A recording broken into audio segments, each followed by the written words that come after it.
one morning coming home from third shift, hadn't even taken off my uniform, I sat down at the kitchen table with my Bible.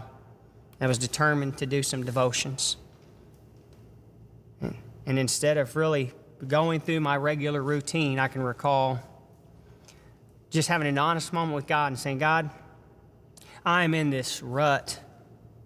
I'm not who you want me to be. And I don't know how to fix it. I don't know how to get myself out of it.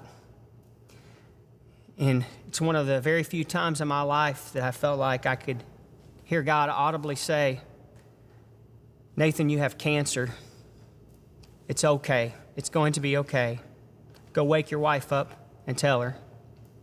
It wasn't very long after that I started noticing that physically I was just run down. I was bruising very easily. My gums would bleed when I brushed my teeth. And in January of '04, I finally went to an oncologist, and they confirmed that I had acute myelogenous leukemia.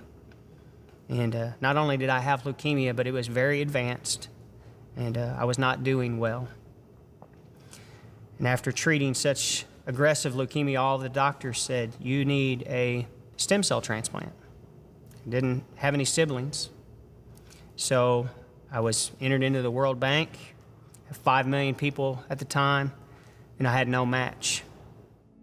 My mother then spoke up and said, you know, you have a brother that was given up for adoption when he was born. He was young. He's younger than you. I didn't feel like I could raise 2 children. All the doctors agreed, we have to find this brother.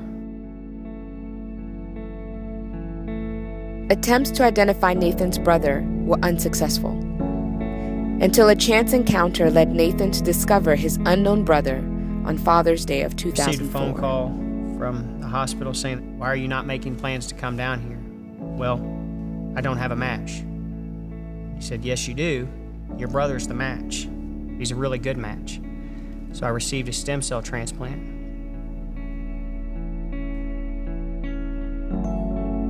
Nathan's stem cell transplant regenerated new bone marrow, causing his immune system to be restored and remain in remission.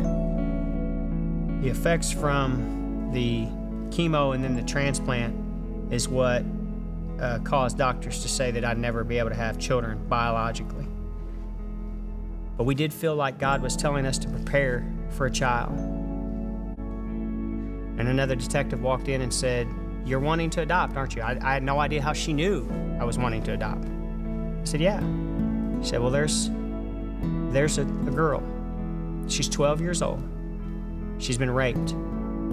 She didn't know she was pregnant, but she went to the hospital and she gave birth. And that child has nowhere to go.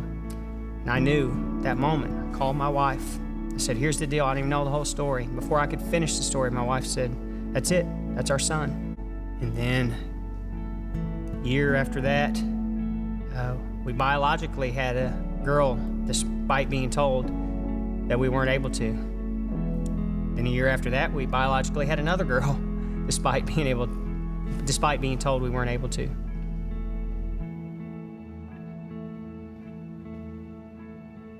In February 14th, 2013, I started my treatment for my relapse of leukemia. I spent February to May of 2013 in a hospital room with no results. I was told, we've done what we can do.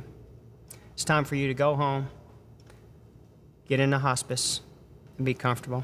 And it was at that moment that I was just brutally honest with God, that God showed up, and I had another one of those moments where I really felt like God spoke to my heart. And he said this, and I'll never forget this, because I'm still dealing with it. You are going to die, but I'm going to heal you because of the prayers of so many people.